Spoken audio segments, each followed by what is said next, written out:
Que a graça e a paz do Senhor Jesus possa permanecer sobre as nossas vidas, nos dando mais um dia, mais uma oportunidade de sermos agraciados por Ele e sermos beneficiados por Deus. Hoje nós chegamos ao 34º dia da contagem do homem. Nós estamos há 4 semanas, né? E 6 dias. Estamos dentro da quinta semana. E hoje nós iremos falar sobre fundamento na humildade. A bênção da nossa contagem do homem de hoje. Bendito és tu, Senhor nosso Deus, Rei do universo, que nos santificaste com teus mandamentos e nos ordenastes a contar o homem. 34º dia. A nossa oração de hoje. Yesod dentro de Hod, fundamento na humildade. Eterno Deus, fundamento de todas as coisas, nesse dia da contagem do homem, suplico por uma humildade que não seja apenas virtude interior, mas base para relações verdadeiras e duradouras. Que a humildade que brota de ti seja alicerce firme em mim, capaz de sustentar compromissos e conexões sinceras. Livra-me da tentação de uma espiritualidade solitária e egocêntrica. Que a minha busca por retidão não me afaste das pessoas, mas me aproxime com compaixão, empatia e integridade. Que minha presença seja bênção e ponte de restauração, não motivo de distanciamento. Ensina-me a edificar vínculos com verdade, sem máscara, sem manipulações, sem vaidade. Que eu seja íntegro nos relacionamentos que tu me confiastes, cuidando deles como se cuida de um campo fértil, com esforço contínuo, paciência e amor sacrificial.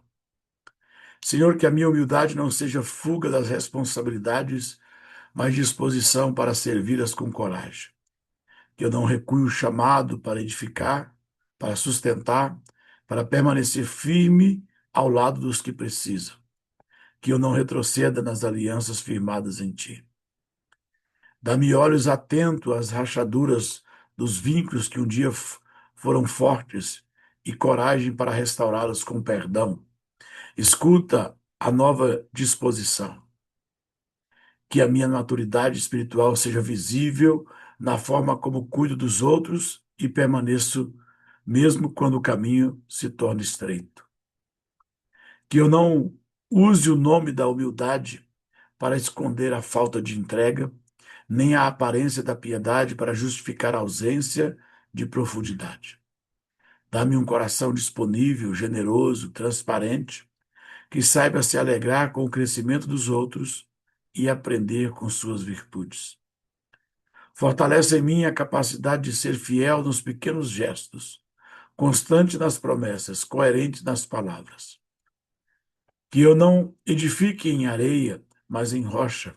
Que as conexões da minha vida, especialmente as espirituais, não sejam casuais, mas pactos baseados em verdade e santidade.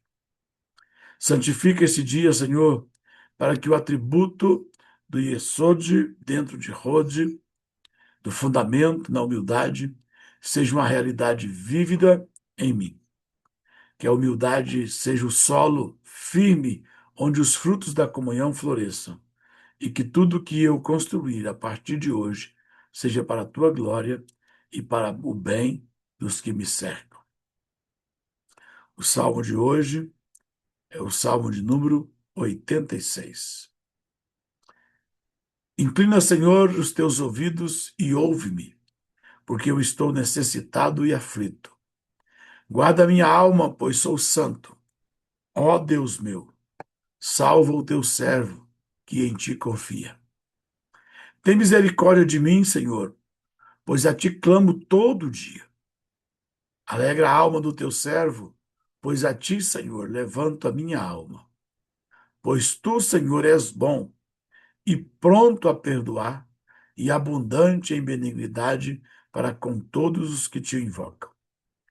Dá ouvido, Senhor, à minha oração e atende à voz das minhas súplicas. No dia da minha angústia, clamo a ti, porquanto me respondes. Entre os deuses não há semelhante a ti, Senhor, nem há obras como as tuas. Todas as nações que fizestes virão e se prostrarão perante a tua face, Senhor, e glorificarão o teu nome. Porque tu és grande e fazes maravilhas. Só tu és Deus. Ensina-me, Senhor, o teu caminho e andarei na tua verdade. Une o meu coração ao teu temor do teu nome. Louvar-te-ei, Senhor, Deus meu, com todo o meu coração e glorificarei o teu nome para sempre. Pois grande é a tua misericórdia para comigo e livraste a minha alma do inferno mais profundo. Ó Deus, os soberbos se levantaram contra ti e as congregações dos violentos procuraram a minha alma e não te se puseram perante si. Mas tu, Senhor, és Deus compassivo e piedoso, longânimo e grande em benignidade e verdade. Volta-te para mim e tem piedade de mim. Dá a tua fortaleza ao teu servo e salva ao filho da tua serva. Mostra-me um sinal para bem, para que o vejam aqueles que me odeiam e se confundam, porque tu, Senhor, me ajudaste e me consolaste. A nossa meditação de hoje, o fundamento na humildade. Aquilo que vai dar sustentação. E dentro da humildade, o que mais nós vamos precisar de fundamento é para a base dos nossos relacionamentos. O que ocorre muito é as pessoas, com um ar de humildade, praticar o isolamento, se esconder, se omitir e transmitindo esses atos como se fosse humildade. E, na verdade, quem assim o faz, ele está construindo um fundamento falso. Tem pessoas que, na verdade, vivem um ato de covardia ou de medo e eles nunca se apresentam, nunca se defendem, nunca aponta o que é necessário. Não é nenhuma questão de acusar, mas de apontar, porque dentro de uma relação, dentro de um casamento, dentro de uma aliança, seja ela ministerial, trabalhista ou familiar, existem momentos em que eu preciso apontar o que está me incomodando, o que está me entristecendo, o que está fora do lugar. E a omissão, muitas vezes, tem a cara de humildade. Mas, na verdade, a pessoa está se ofuscando, se escondendo. E muitas vezes, e para muitas pessoas, no fundamento que ele deveria demonstrar nos relacionamentos, ele faz um isolamento.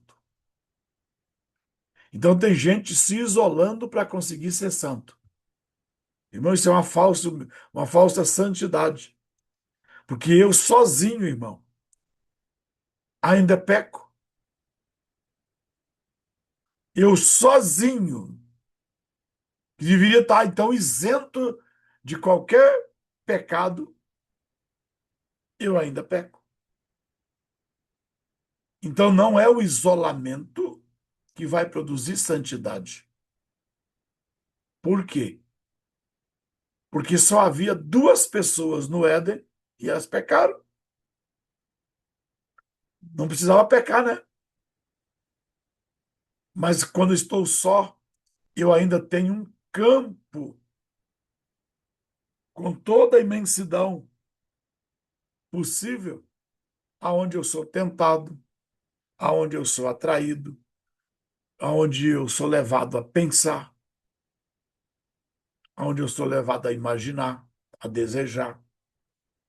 E se não houver santidade individual e interior, eu não terei santidade porque me isolei. Aí você ouve, e eu não tenho nada contra eles, sejam hinduístas ou qualquer que seja a crença católica, mas existem muitos monges budistas, hinduístas, católicos. Rapaz, os caras sobem numa serra, tantos mil metros de altura, entra dentro de um buraco. Ficam lá por tanto tempo se santificando. Depois eles descem e são homossexuais, são pedófilos, são. Olha o tanto que aquele Dalai Lama, desgraçado, pedófilo, maldito. Se isolamento te produzisse santidade, aqueles homens eram anjo, não era puto. Por quê? Porque o fundamento está errado. Não é se isolando que você se torna santo. É se disciplinando. É andando dentro do limite. É se policiando. É temendo a Deus. É vivendo o que está escrito que você vai conseguir ser santo. E ainda que a multidão que te cerque não seja, você é. Porque santidade está ligado ao fundamento em que eu estou estabelecido, e não a uma posição geográfica ou a um grupo social diferente. Tem gente querendo ser santo dentro da igreja. Dentro da igreja, irmão, você deve ser santo, mas é um lugar que você não precisa se preocupar em ser santo. Por quê? Porque todos que estão ali é santo. É claro que não é verdade que eu vou ficar agora na igreja sem me preocupar porque todo mundo é santo. Deveria ser assim, né? Vamos imaginar um grupo de crentes. Irmão, porque se ia preocupar com o celular se alguém vai roubar seu celular? Por quê? Porque lá ninguém rouba, pelo menos pela lógica. Como é que você ia se preocupar com alguém cobiçar, ou mentir, ou trapacear? Por quê? Ué, todo mundo aqui era santo. Não, irmão. Na multidão dos santos aparece Satanás. Isso é bíblico. Nós vamos ler o livro de Jó. Parece que Deus tinha convocado uma reunião no céu, né? Quem que apareceu na reunião? Satanás. Então, santidade não depende de geografia, não depende de companhia. Santidade depende de fundamento. Em que você está firmado? E o fundamento da humildade só é humildade verdadeira se o fundamento está correto. O que alcançamos ou deixamos de alcançar em nossas vidas está intrinsecamente ligado a um sistema de valores, não à posição, não ao lugar, não à condição de companhia.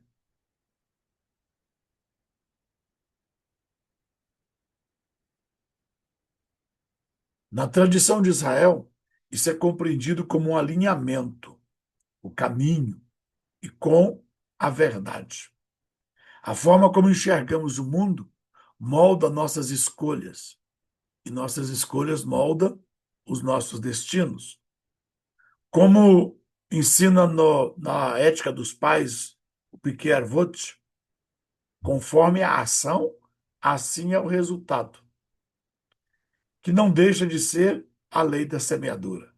Plantou, vai colher. Nada é acidental. Tudo é colheita. Tudo é fruto. Foi uma semente plantada que agora produziu um resultado.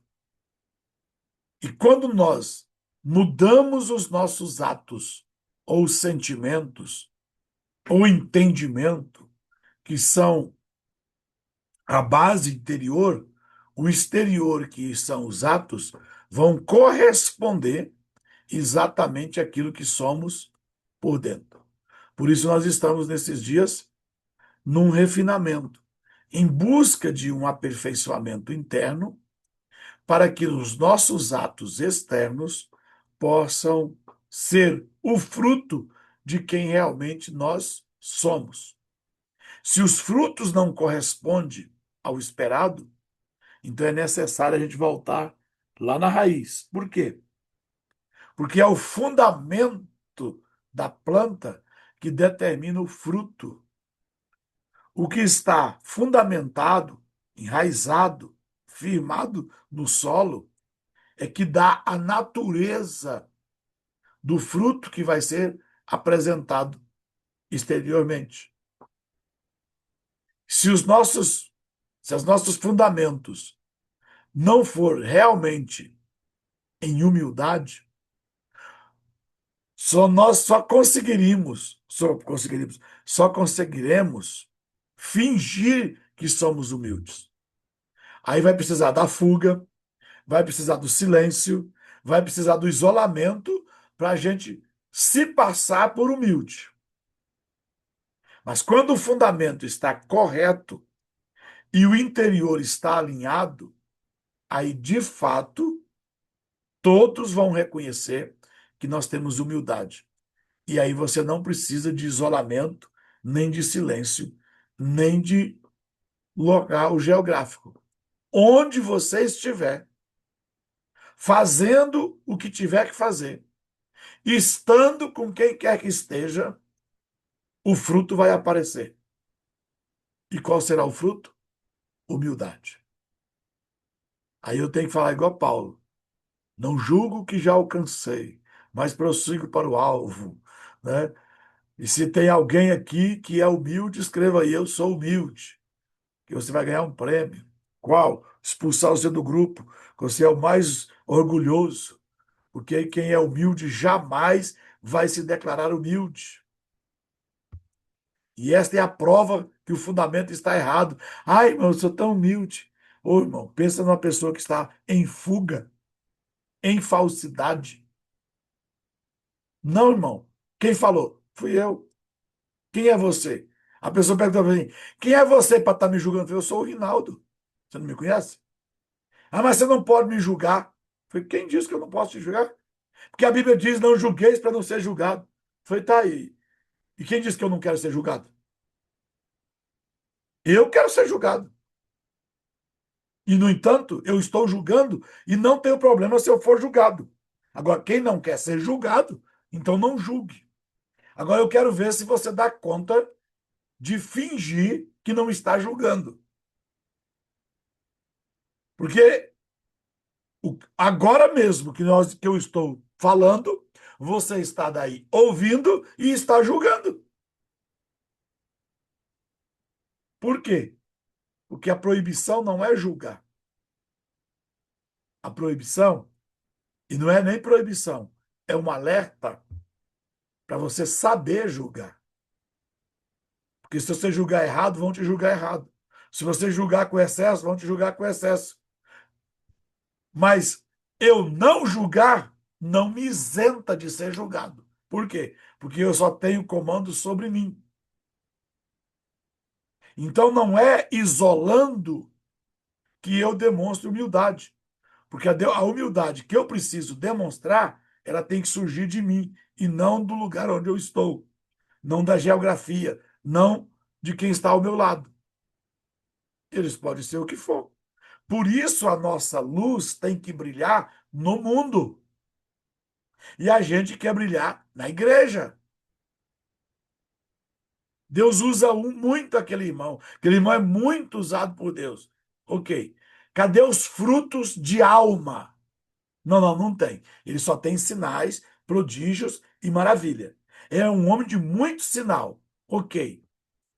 Aonde ele opera o sinal? Não, olha, todo culto aonde ele está, o poder de Deus vem. Pois é, ele tem sinal e não tem fruto. Sabe o que significa? Sabe o que significa? Que esse irmão tão usado por Deus, no dia que ele ficar no meio ou numa geografia, ou numa região que não é igreja, ele cai. Por quê? Porque sinais não segura, sinais não produz santidade. Sinais não é fruto de santidade. Sinais é fruto de uma busca do poder de Deus. Mas você pode estar empoderado com o poder de Deus sem santidade.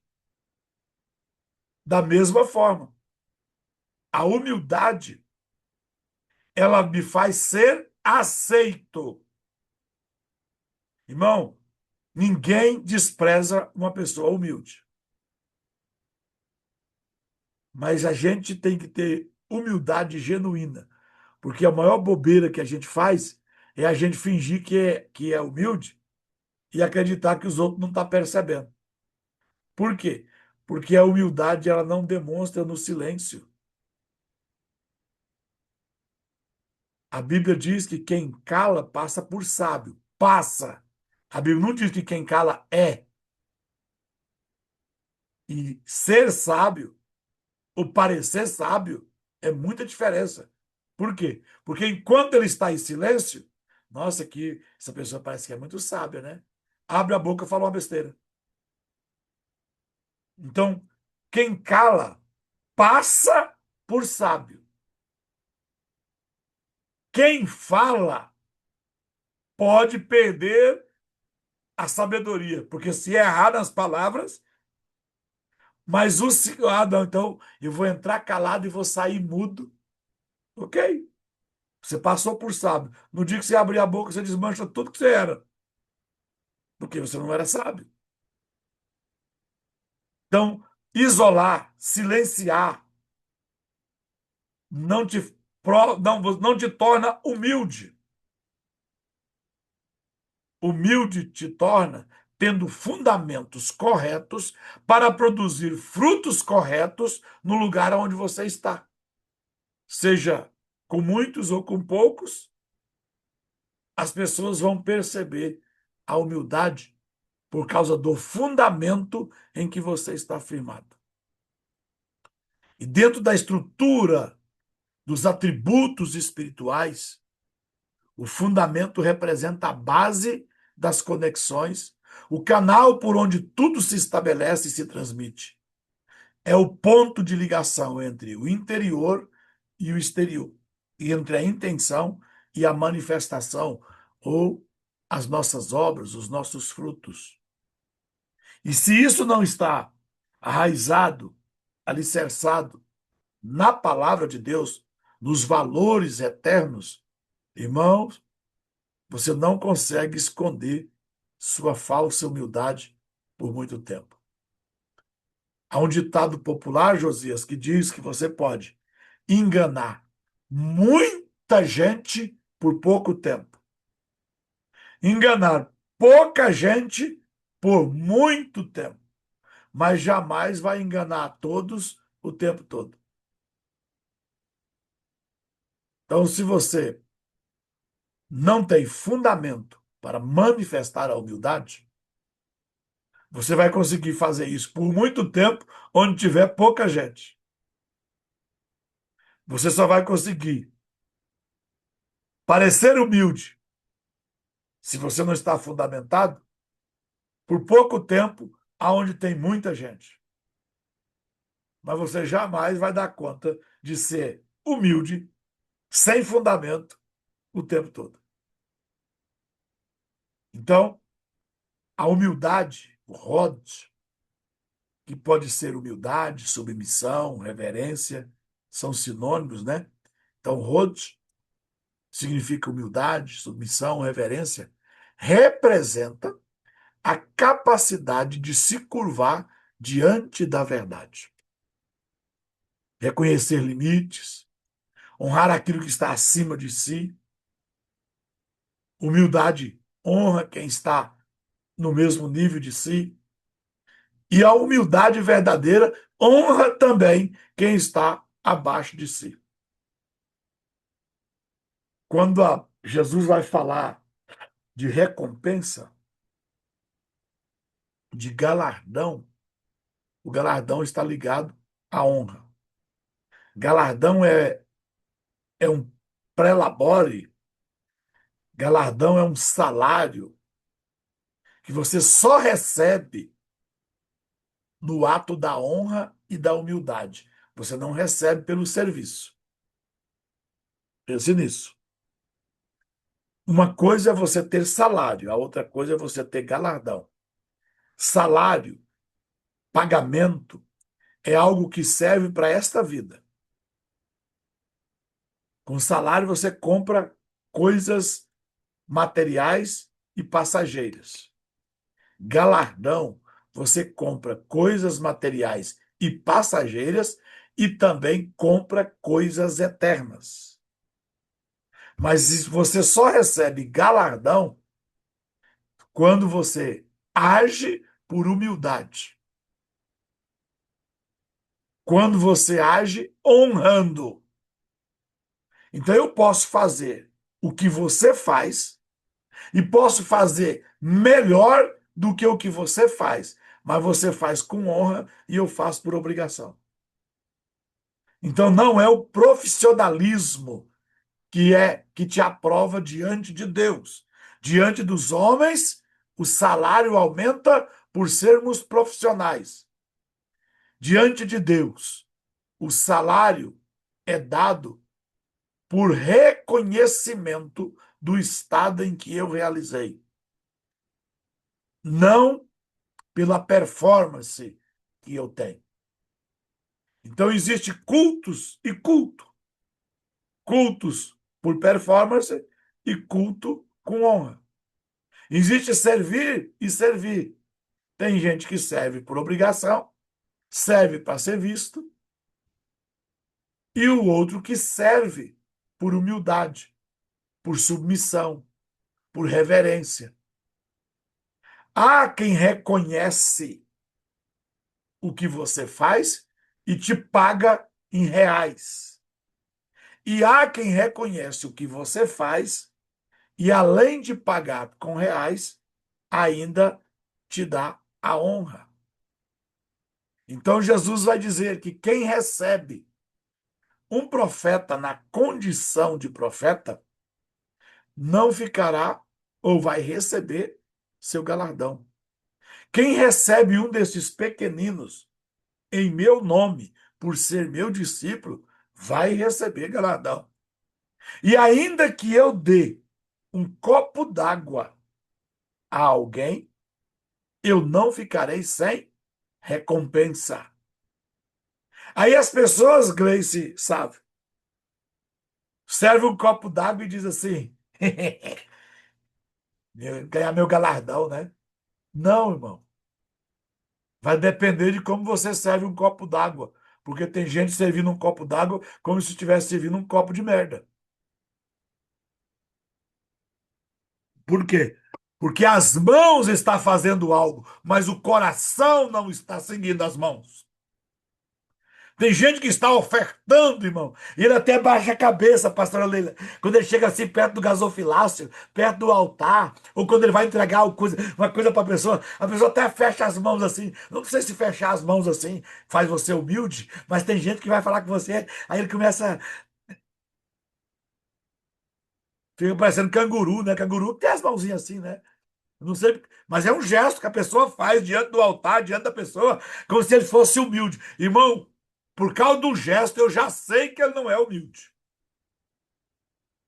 Ele não está fazendo, porque o fundamento que está dentro dele não acompanha os gestos, a ação que ele está fazendo.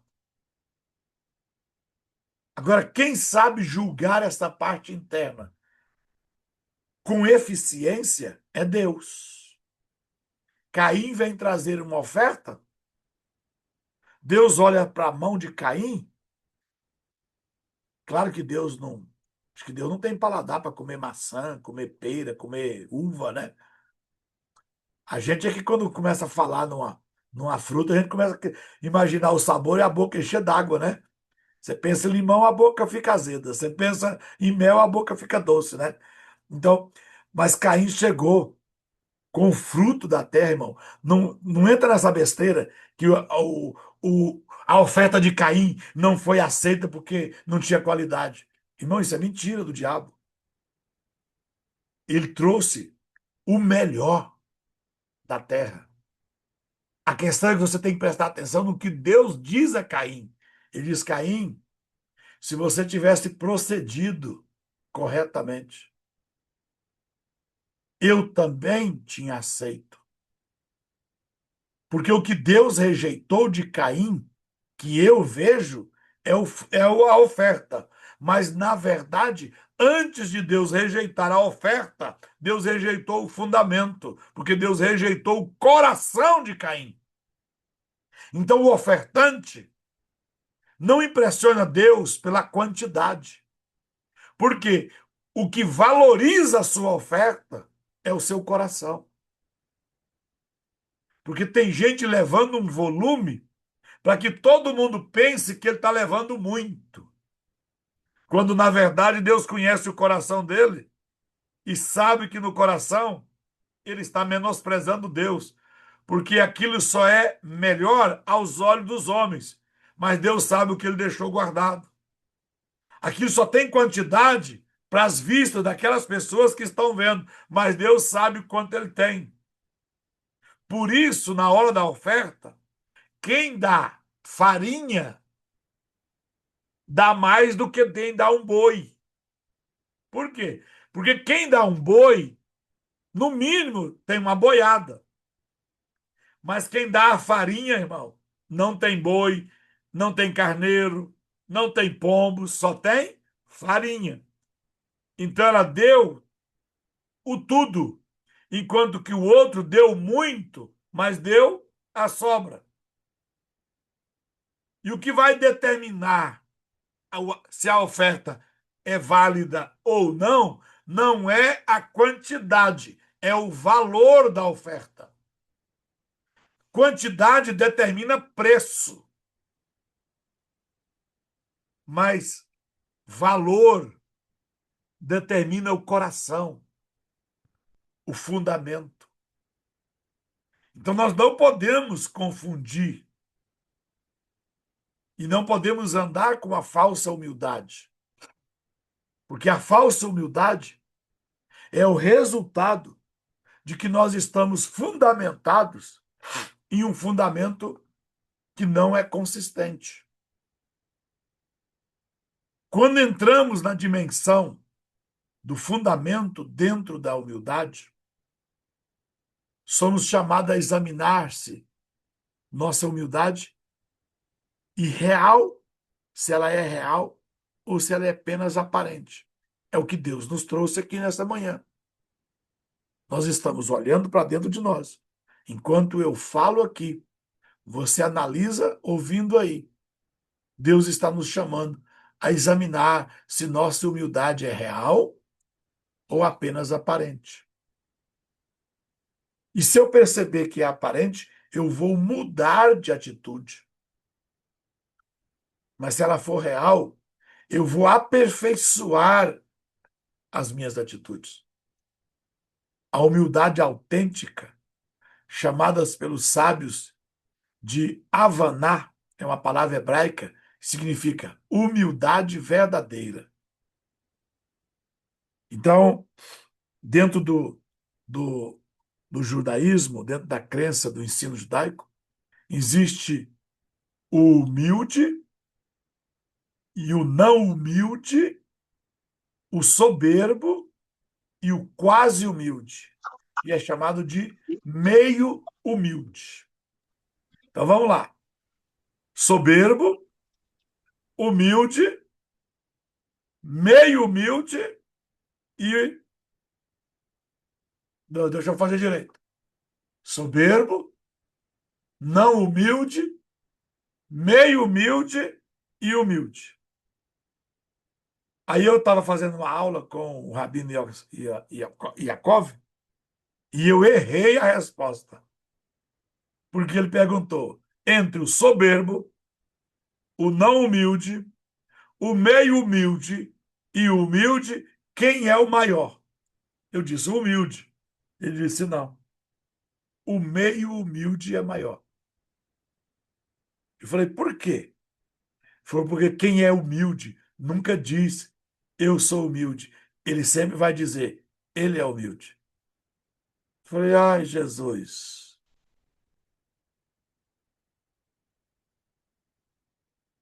Eu pensava que, quando ele fez essa colocação, que o meio humilde. Eu falei, mas tem meio humilde? Ele falou, tem.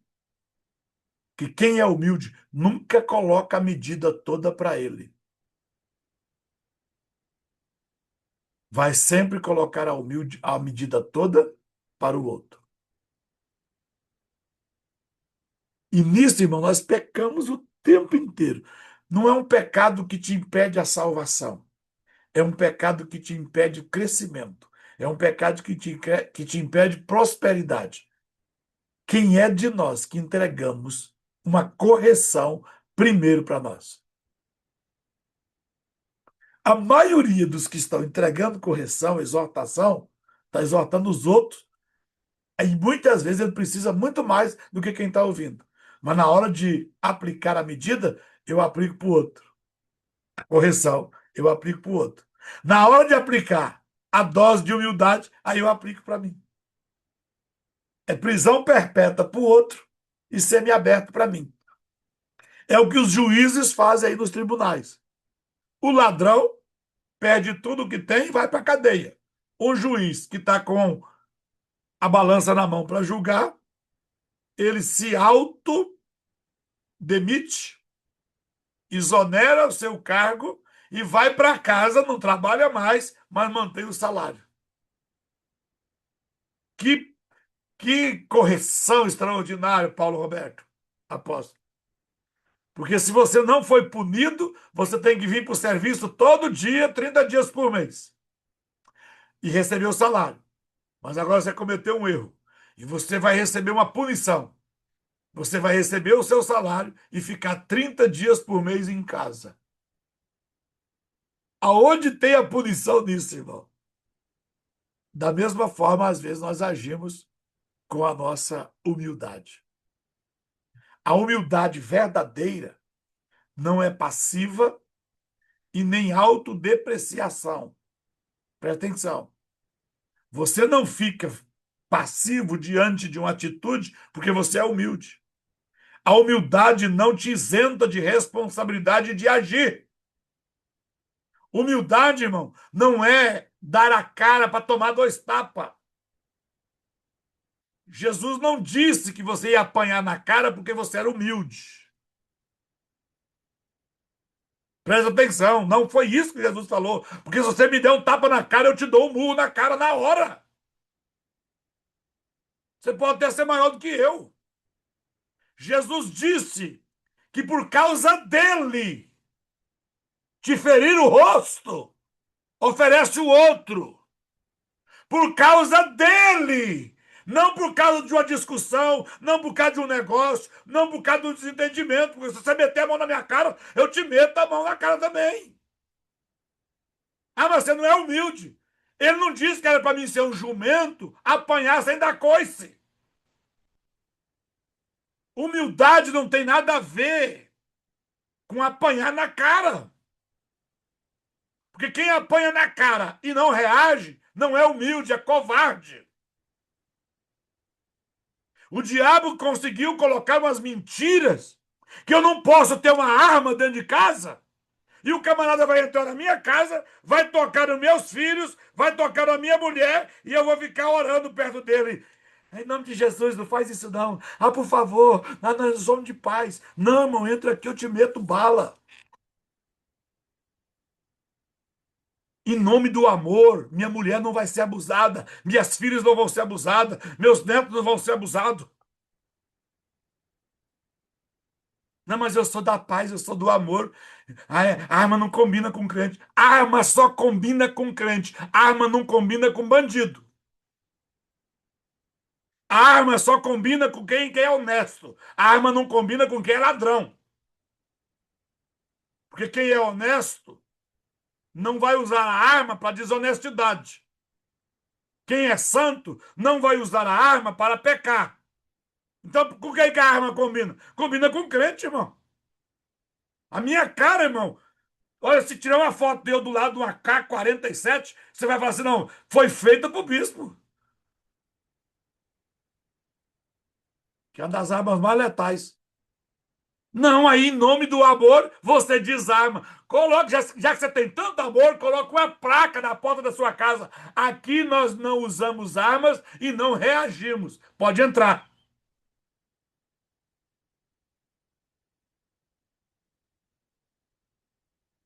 Não é humildade apanhar na cara.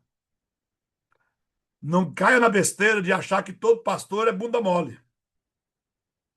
Que tem pastor aí que não é bunda mole, não. Eu, pelo menos, não sou, não. Nem bunda eu tenho, mas de tão pequena que ainda não é mole. Por quê? Porque você aceita ser humilhado quando você está falando de Cristo. Esse dia eu vi um fato na Bahia, a moça foi lá, chutou, uma lésbica foi lá, chutou o pastor, rasgou a roupa dele, jogou a Bíblia no chão e fez o escambau. E eu, ainda que era filmado, pastor, olha como é que a gente fica, né? O fato já tinha ocorrido. E eu me peguei daqui orando para ele não reagir. Depois que eu lembrei, falei, ixi, precisa orar mais não, isso aí já passou, tá filmado, né? Parece que estava ao vivo. Eu comecei a interceder para ele não reagir, porque ele estava sendo afrontado por pregar o evangelho. E eu espero que se eu estiver fazendo o mesmo, eu dê conta de calar para uma mulher, calar para uma lésbica, calar para quem quer que seja, e não reagir. Mas faz isso porque eu estacionei o carro no lugar errado, vem me dar tapa para você ver. Vem me tirar de lá a pontapé para você ver. Eu não sei nem quem é o cara aqui do PCC, aqui da cidade. Mas o irmão de um vagabundo que tem aqui congrega comigo. E esse vagabundinho fez alguma proeza e se escondeu. Alguém deu acoito para ele. E eles caçando ele aqui para eliminar. Aí o cara vai e me liga aqui, pastor Leila. Ó, pastor, vou te avisar, hein? O senhor está dificultando o nosso serviço. Eu estou dando um aviso para o senhor. O senhor entrega ele, ou a gente vai ter que fazer outra, tomar outras atitudes. O senhor sabe que a gente sabe onde o senhor mora, onde sua família mora. Nós sabemos a hora que vocês entram em casa e saem de casa. Então é melhor o senhor facilitar o serviço. Eu não estou sabendo nem do que tinha acontecido, eu vou saber depois. Falei, moço, eu vou falar uma coisa para você. Quem é você? Eu sou o líder do comando aqui de Primavera. Falei, é? Você sabe para quem você ligou? Liguei para o bispo. Falei, você sabe que eu sei quem você é? Ele falou, o senhor não sabe quem eu sou. Falei, você ligou para quem? Para o bispo. Falei, você sabe que o bispo tem revelação, que o bispo tem conhecimento, palavra de sabedoria, discernimento e visão? Pois eu vou sair de casa agora. E é melhor você ficar dentro de casa. Porque a hora que eu passar por você, o Espírito Santo vai abrir meus olhos, eu vou saber que é você e vai morrer alguém num acidente de carro. Porque eu vou passar a caminhonete em cima de você e vou dizer que aconteceu um acidente. Ele desligou na hora, até hoje não ligou de volta. Porque ele só pode me ver porque ele sabe meu endereço, né? Mas a minha Bíblia diz que um homem dentro da sua casa dizia para o exército aonde ele devia passar ou não passar, porque o inimigo estava lá. Mas se eu sou humilde, desculpa, moço, eu não sei de nada. Não, irmão, ele ligou para um homem. Ele esqueceu que eu sou homem? Com bandido, como é que se fala com bandido? Mudou a coisa agora. Aqui na live tem o pastor Erlindo, tem o pastor Lambert. Graças a Deus que agora os dois já estão aposentados. Eu não consigo ver, irmão, aquela cena de um policial ter que baixar pro vagabundo. De um policial estar prendendo um vagabundo E a sociedade todinha em cima do policial. Irmão, eu não servia para ser policial nem um minuto. Primeiro que eu não tenho a preparação. Mas aonde que um policial vai tomar um tapa de um vagabundo, de um maconheiro, e não poder reagir? Então nós estamos vivendo uma falsa humildade, um falso amor, né, que não existe. Por quê? Ah, pastor, mas o que o senhor falou aí, o senhor diz que tudo que você tem que falar tem que, tem que ter fundamento. Então eu vou te dar o fundamento para você não achar que eu sou bandido. Eu não sou bandido. A minha Bíblia diz: se um homem adentrar a casa de outro homem e for ferido de morte, quem o feriu não é culpado. Mas, se for fora da casa, entrou aqui, eu não consegui executar ele. Ele foi embora, agora a justiça vai atrás dele. Porque aí, se eu for lá eliminar ele, aí é vingança. A Bíblia não aceita vingança, mas a Bíblia aceita defesa.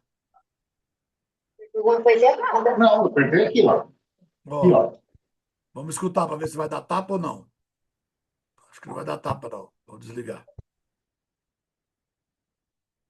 Presta atenção.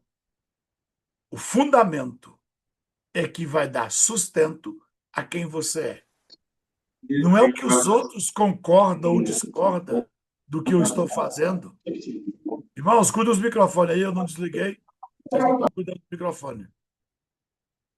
Cuida do seu microfone aí, por favor. Aonde eu estou fundamentado é que determina quem eu sou.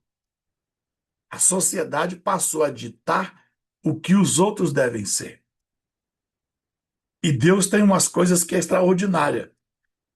Tudo que Deus criou com fundamento. Tem homem aí querendo usar banheiro de mulher, porque ele diz que se sente mulher, mas Deus deixou um fundamento que ele não tem como. Ele pode cortar os órgãos, ele pode fazer o que for, que ele continua macho ou continua fêmea, porque existe algo que determina quem ele é.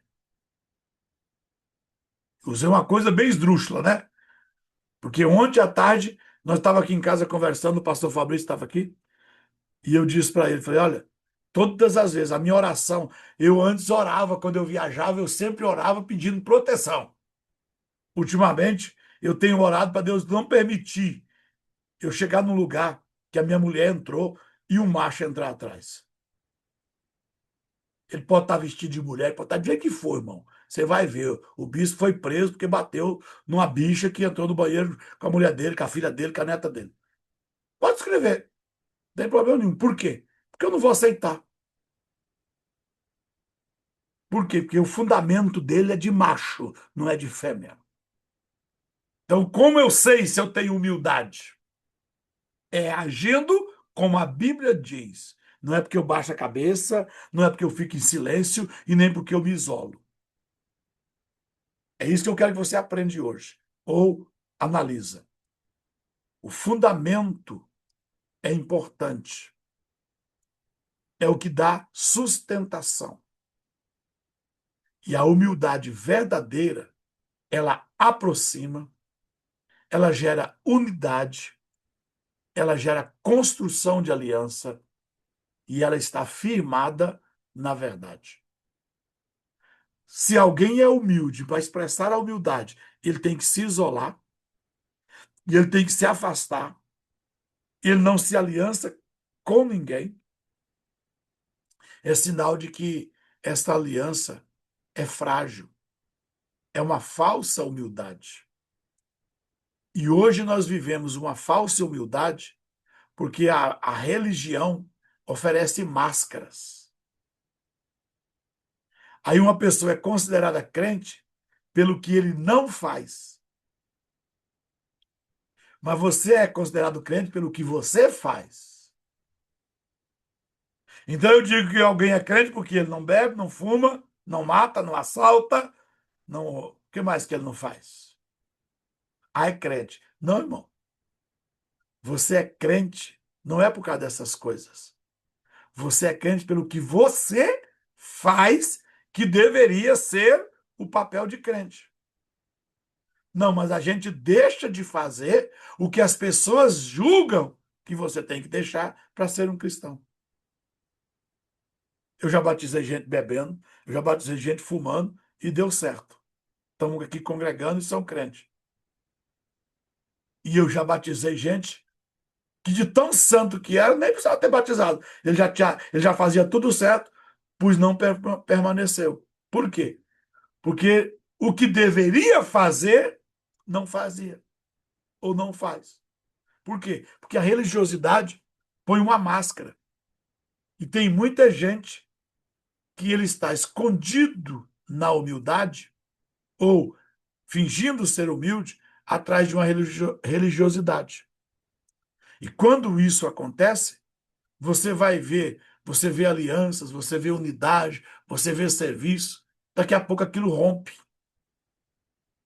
Você vê uma pessoa hoje autêntica no serviço, servindo, está na igreja, está no louvor, está na casa de Deus, e você pensa assim, olha, que servo de Deus, que mulher de Deus, que homem de Deus. Amanhã ele isola. Cadê o fulano? Não está vindo na igreja mais, não. O que foi? Ah, não sei não. Ele está emburrado. Cadê a humildade? Mas na sua igreja não tem isso, não. Só tem esse tipo de crente aqui na Primavera. No outro lugar não existe esse tipo de crente que se isola, né? Que simplesmente a pessoa se fecha. O que que aconteceu? Ah, tô triste com o fulano. A falsa humildade, irmão, coloca uma fragilidade tão grande. Vocês são, a maioria são de cidade, nem se conhecem ovo de pele, né? Nem conhece ovo sem casca, né? Existe, às vezes a galinha está faltando cálcio, talvez. Acho que é pela alimentação. O Sávio deve ensinar isso melhor, que ele é veterinário, né? Por que que a galinha bota ovo sem casca, né? Tá faltando cálcio na galinha, alguma coisa na alimentação. Irmão, é um ovozinho de pele que você. Para carregar o ovo com casca já dá trabalho, irmão. Imagina um ovo de pele. E tem crente que ele é humilde, mas a humildade dele é ovo de pele, é casquinha de ovo, é pelezinha de ovo. Qualquer coisa está ferido, qualquer coisa está triste, qualquer coisa está desanimado. Irmão, que humildade é essa que você emburra? Que humildade é essa que você ouviu na igreja? Você não volta no próximo culto. Que humildade é essa que você deixou a congregação por causa do que o irmão fez ou falou, ou deixou de te cumprimentar, ou porque cumprimentou em excesso? Irmão, isso não é humildade, irmão. Você está vivendo sem fundamento. A verdadeira humildade só pode ser provada nas relações. A verdadeira humildade só pode ser comprovada nos conflitos. A verdadeira humildade só se manifesta nas alianças, nas relações e nos conflitos. Então, nós somos desafiados hoje a gerar em nós uma correção, uma restauração da nossa alma, para que nós venhamos ter humildade e manifestar a nossa humildade não com isolamento e nem com silêncio, mas nas alianças, nos relacionamentos, nos conflitos. Por quê? Porque a verdadeira humildade produz shalom, que não é só paz.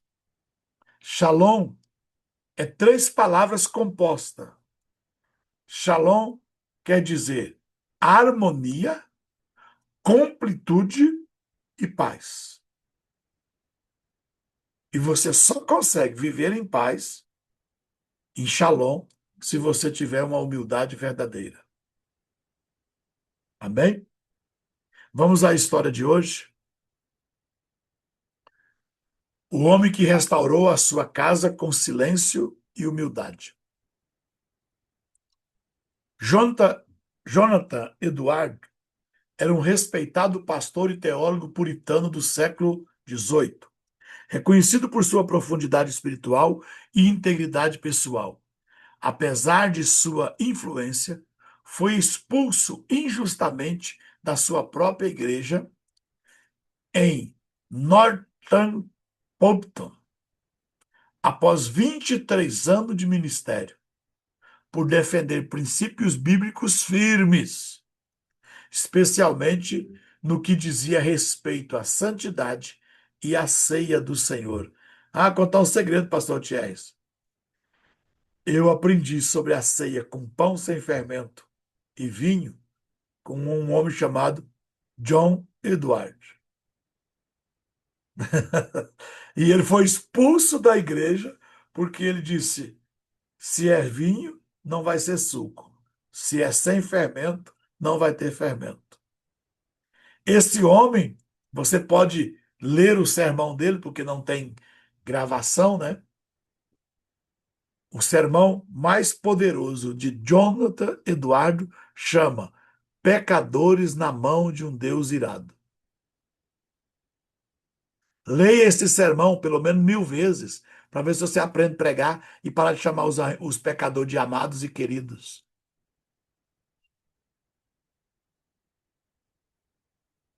Deus não chama pecador de amado, de querido. Deus dá nome ao pecado. Então, o sermão mais poderoso desse homem, pelo menos relatado, conhecido, foi Pecadores na mão de um Deus irado. Segundo a biografia dele, missionária Kátia, as pessoas no meio do sermão começou a agarrar nos bancos, grudados nos pilares da igreja, porque eles via eles descendo ao inferno. Eu repliquei uma vez, aqui em Primavera, em 2004, eu preguei esse sermão lendo, e gente agarrou nas cadeiras da igreja. Nós tínhamos uma tenda, e a tenda estava onde hoje está a Igreja da Graça, ao lado do ginásio Pianão. Só de ler e citar o, o, o sermão trouxe temor para a igreja. Eu só não tive testemunho de alguém se ver indo para o inferno, mas de agarrar na cadeira e, e não saber como reagir. Depois você leia, está na internet, pode baixar aí o Pecadores na mão de um Deus irado. Então, esse homem, por defender princípios bíblicos com firmeza, ele foi expulso da igreja onde ele foi pastor por 23 anos. Porque as igrejas reformadas, quem determina se o pastor fica ou não é uma diretoria que a igreja tem. Irmão, isso é o diabo na igreja. Por quê? Porque eles fazem o papel do Espírito Santo. Então não é o Espírito Santo que elege um ministro nessas igrejas. Normalmente é quem tem dinheiro. A decisão foi tomada por membros da própria congregação, muitos dos quais ele havia servido fielmente durante décadas. Qualquer outro teria reagido com amargura ou escândalo público, mas Eduardo respondeu com silêncio, humildade e oração. Em vez de defender sua posição com ataques ou manipulação, ele escolheu honrar a comunidade, mesmo diante da rejeição. O que pouco sabe é que, anos depois, muitos dos membros líderes da igreja reconheceram o erro que cometeram. Vários vieram a público pedir perdão. E Eduardo os recebeu com graça, sem mágoa, nem ressentimento. Alguns até retornaram à comunhão. E uma nova geração foi impactada pela estabilidade emocional e espiritual daquele que, mesmo injustiçado, permaneceu fundamentado em humildade e verdade.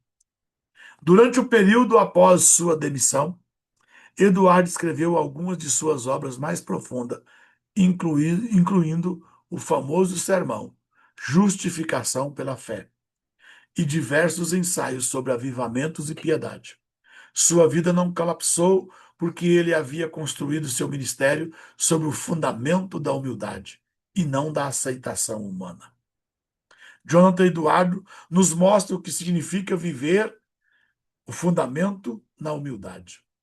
Uma humildade que não desmorona diante da dor, mas que sustenta relacionamentos, princípios e propósito, mesmo quando injustiçado. Seu exemplo revela que a verdadeira espiritualidade não é isolada, mas é testada no convívio, no conflito e na comunhão com os outros. A sua reação não destruiu vínculos, pelo contrário, restaurou pontes com o tempo. Ele não apenas sobreviveu à crise, ele a redimiu, usando-a como solo fértil para crescimento, produção de fruto e legado. Que nós possamos ter a humildade de quando, e a hombridade, né? De quando formos acusados por fazermos o que é certo, não retroceder. Para isso também precisa humildade, né? Porque às vezes nós devemos abrir mão da posição, mas não abrir mão do fundamento. Abrir mão do título, mas não abrir mão do fundamento. Quantos pastores que todos os dias falam comigo e reclama do sistema onde ele não pode manifestar, viver a verdade que ele gostaria. E eu não posso mandar ele sair da igreja. Por quê? Porque ele não abre mão do sistema. Ele está sofrendo, ele quer a verdade, mas ele não vive pelo fundamento, ele vive pelo benefício. Não concorda com o que eu vivo, não aceita o que eu faço, mas eu preciso ficar aqui, né? Por quê? Porque lá tem título, lá tem posição, lá tem sustento. Eu olho, lamento, mas não convido. Por quê? Porque um homem não pode chamar a mulher do outro para largar do marido dela, porque o marido dela é ruim. Ela que tem que tomar a decisão. Ele é que tem que tomar a decisão. Então, quando você tem fundamento na humildade, você não briga por lugar, nem por posição. Você não abre mão do fundamento. Vamos orar? Pai eterno, Deus de Abraão, Deus de Isaac e Deus de Jacó. Nesse dia da contagem do homem, quando se manifesta em nós a humildade, o fundamento dentro da humildade, nós nos colocamos diante do Senhor com um coração desejoso de construir uma vida firme, verdadeira e alinhada com o Senhor. Em nome de Jesus, o nosso Messias, nós te pedimos, estabelece em nós fundamentos sólidos, que a nossa humildade não seja apenas sentimento, mas estrutura, base e sustentação para tudo o que nós vivermos, para tudo que falarmos e para tudo que construirmos. Senhor, livra-nos de uma espiritualidade isolada, fechada em nós mesmos. Que nossa caminhada contigo gere conexões saudáveis, vínculos verdadeiros e relacionamentos edificados na verdade, na honra e na integridade. Ensina-nos a cuidar das pessoas que o Senhor colocou ao nosso lado. Dá-nos sensibilidade para perceber onde há rupturas, sabedoria para restaurar o que foi quebrado e maturidade para permanecer fiel, mesmo quando for difícil. Que nós não usemos a humildade como desculpa para nos omitir, nem como máscara para nos esconder a falta do nosso compromisso.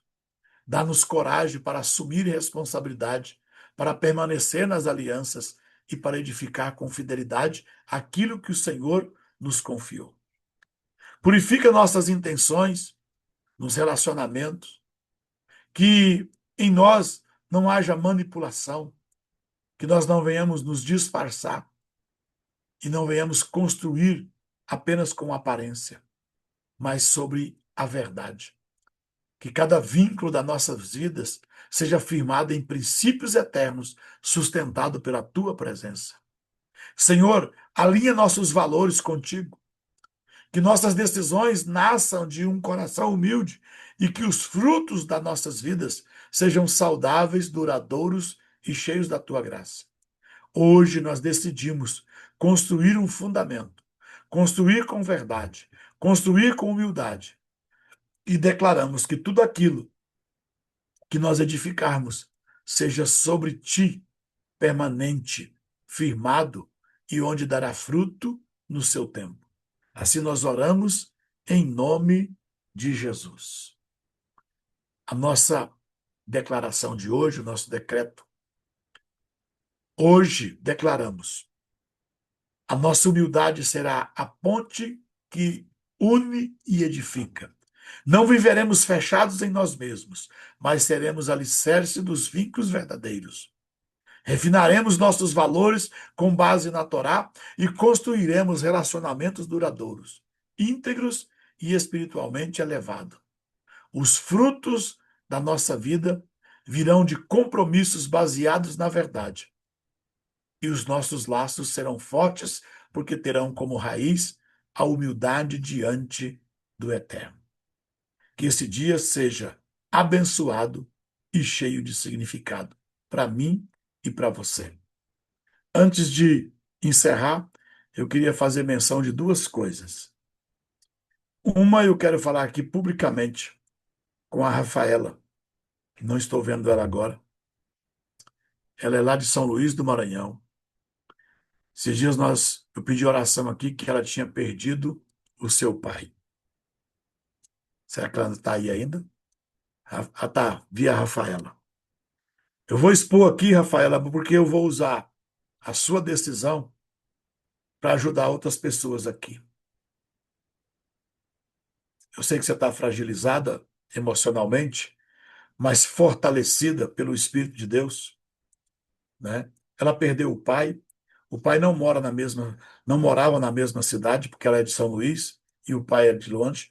Eu conheci ela agora quando eu fui em São Luís. Eles são pastores de uma igreja lá em São Luís. E ontem ela me pediu um conselho. Se, se era certo ela fechar a igreja com o marido, ó, fechar a igreja não, deixar a igreja. Alguém vai assumir a igreja porque tem ministério, tem outras pessoas. E ela voltar para a cidade cuidar da mãe. Eu fiz uma resposta que eu espero ter respondido à altura, mas eu queria deixar aqui a minha resposta verbal, porque escrever eu tenho mais facilidade para escrever do que para falar.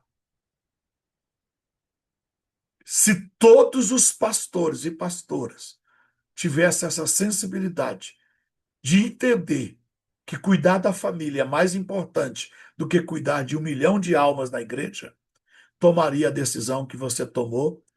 E eu quero louvar a Deus pelo seu esposo. Eu gostei dele. Eu achei ele simples, humilde, e ele ter te apoiado. Coma tapioca com água e cuida da sua mãe, da sua família, que o seu galardão será muito maior do que se você tivesse uma hiperigreja desprezando o cuidado dos seus. Deus não vai deixar nada faltar, Rafaela. Porque quem cuida de um coração que teme a Deus e ama os pais é Deus. Pelo contrário, você vai prosperar naquela cidade, o que você nunca prosperou atrás de uma igreja. Deus vai abrir portas e vocês lá podem fazer a obra de Deus, se vai ser dirigindo a igreja ou não, mas só pelo fato dessa atitude, você pode ficar tranquila que na sua mesa haverá abundância. Não vai comer só você. Outros, outros mais irão também se beneficiar do que Deus vai fazer por você. Porque tem muita gente perdendo a família. Eu estou com a mensagem. Agora, se eu pregar a mensagem, vai dizer que foi por causa de você. Não foi. Mas eu estou com a mensagem aqui escrita. Eu não gravei ainda, porque eu estou esperando paz para gravar, porque senão eu fico nervoso. Pastores e suas amantes. E eu vou começar dizendo que vou expor todos os pastores que têm amante no Brasil. Por quê? Porque tem gente deixando a esposa, deixando os filhos, e eu não estou dizendo nem de divórcio e separação, mas tem gente que está valorizando muito mais a igreja do que a família. Isso é pastor que tem amante, porque a igreja tem marido. E se eu deixar de investir na minha família para investir em igreja, se eu deixar de servir a minha família para servir a igreja, eu criei uma amante para mim. E vocês estão tomando uma atitude que vocês amam a família. E acredito que seria também recíproco se fosse para cuidar da mãe do seu esposo. Por isso que eu louvei a Deus pela vida dele, tá?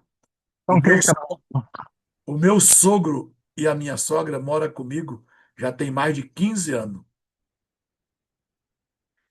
E quando eu fui comprar o primeiro carro,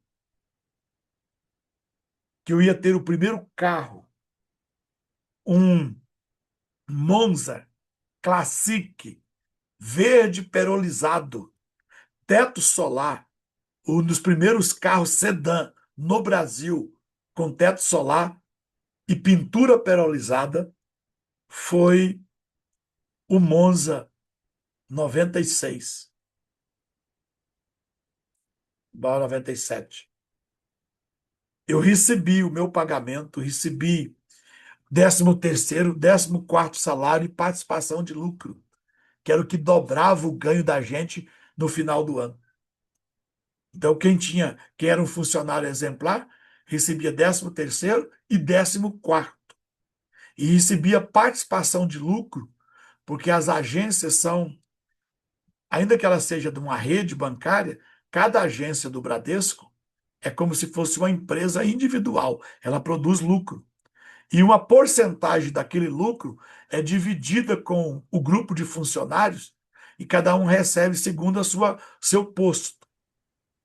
E naquele ano eu tinha ganhado 5 promoção.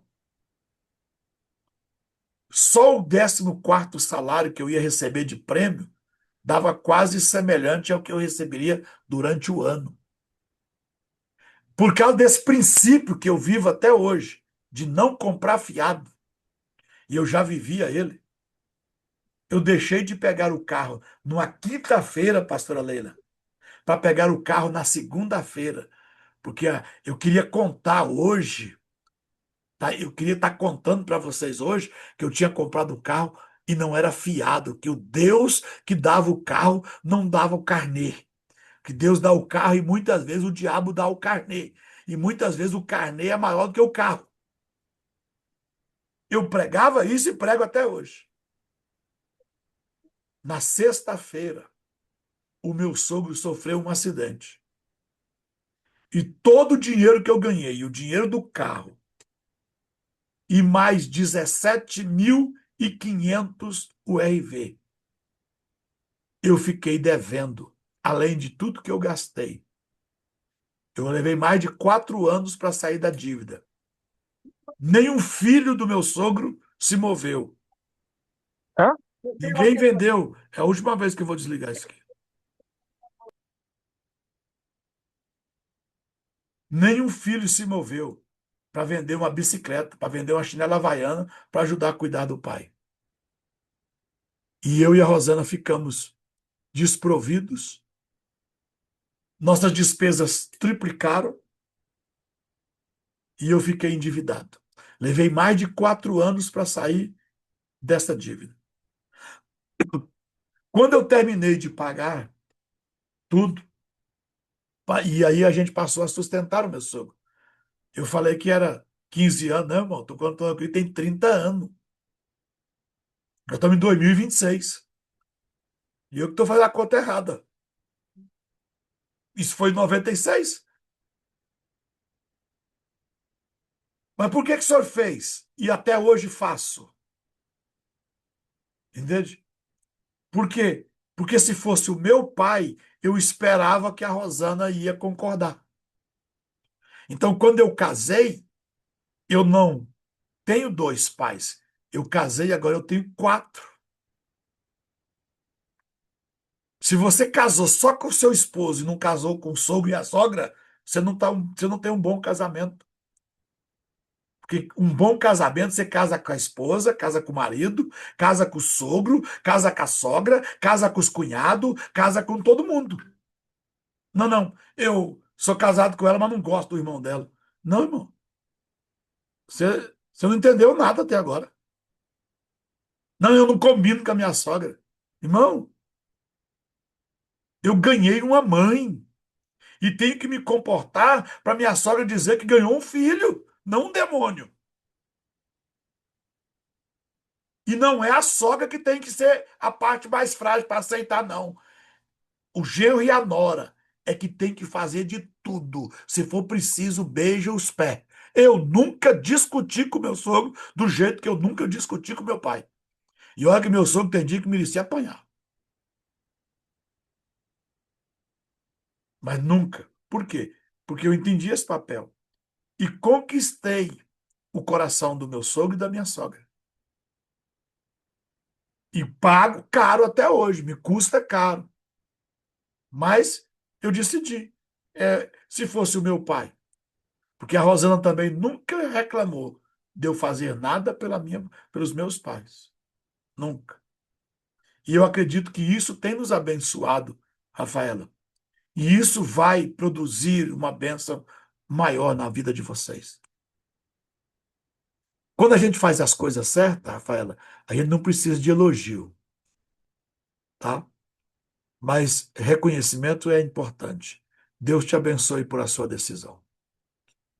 Muitas vozes vão se levantar para dizer que a igreja é mais importante. Ela é importante, mas lá para onde você vai, você também pode fazer a obra de Deus, porque a obra de Deus você não faz só atrás de um púlpito, não. Uma obra de Deus é você chegar no céu junto com a sua mãe, junto com a sua família. Deus te abençoe. E abençoe aqui quem não tem tido esse cuidado, passa a ter esse cuidado com a sua família. Vamos viver o evangelho, porque a Bíblia diz que quem falhar com esses, os domésticos da fé, é pior do que o infiel. E muitos, eu estou dizendo isso porque, como pastor, eu já falhei muito com a minha família. Muito mesmo. Hoje, eu digo que qualquer pastor deixa de ir para o culto hoje e vai para o aniversário da sogra. Eu não... Irmão, culto você faz 24 horas por dia. Porque o culto verdadeiro não é o que você faz no templo. Vá no aniversário e preste um culto a Deus, sendo luz, dando testemunho, provando o amor, provando a sua, a sua comunhão com a sua família. Porque no dia que você convidar eles para o culto, na igreja, eles virão. Mas enquanto você se omitir de se relacionar profundamente com a sua família, eles não querem a sua igreja e eles não querem o Deus que você serve. Porque você é verdadeiramente um homem de Deus e uma mulher de Deus quando os seus pais, os seus sogros, seus cunhados, mesmo não gostando de você, vai dizer: não, meu cunhado é um homem de Deus. Ele é chato, mas ele é um homem de Deus. Porque os meus falam isso. É difícil de se aguentar o Rinaldo, mas o Rinaldo é homem de Deus. Todos eles me pedem oração. Por quê? Porque eu não me omito. Irmão, vocês têm que estar perto de mim para vocês verem o quanto que eu gasto com parente. Eu sou um banco, irmão, para os meus parentes. Eu sou um banco. Pastor Elido também, ó, dando sinal lá. E glória a Deus, pastor Elido, porque eu quero estar desse lado. Eu não queria ser o parente de ninguém para me receber. Eu quero ser o parente para gastar tudo que eu tenho. Pastor, mas o senhor está louco. Irmão, Deus vai cuidar de você. É um privilégio você ser um José. Mas você só quer o trono de José, né? Não, irmão. Os irmãos de José, irmão, era 11. Não era mais fácil 11 tratar de um? Mas Deus escolheu um para tratar de 11, irmão. Olha para a Bíblia e veja o que é melhor. Você ser o 11 pedinte ou um ofertante? Eu quero ser o um ofertante e não um dos 11 pedintes. Falar nisso, pastor, nós vamos fazer a aula do... Alguém pediu aqui para a gente fazer a aula do José a primícia, Rubem a oferta e Judá o dízimo. Né? Você já viu essa mensagem? Não. Deus me deu essa mensagem há muitos anos. Eu vou pregar ela a qualquer hora aqui para gente. Você vai gostar. José disse: Olha, o Senhor me enviou na frente. José foi a primícia. Depois eles subiram em 10 irmãos. Teve que ficar um preso. Aquele era o dízimo. Então, quando o dízimo for, a primícia for, e o dízimo também, a benção volta. Aí, quando eles voltaram para casa, eles trouxeram o alimento e tudo que eles tinham levado voltou na boca do saco. Porque tudo que você deixar no altar, quando você chegar em casa, já está lá de volta. Porque Deus não fica devendo nada para ninguém. Então, o outro pronunciamento que eu quero fazer aqui é mais simples.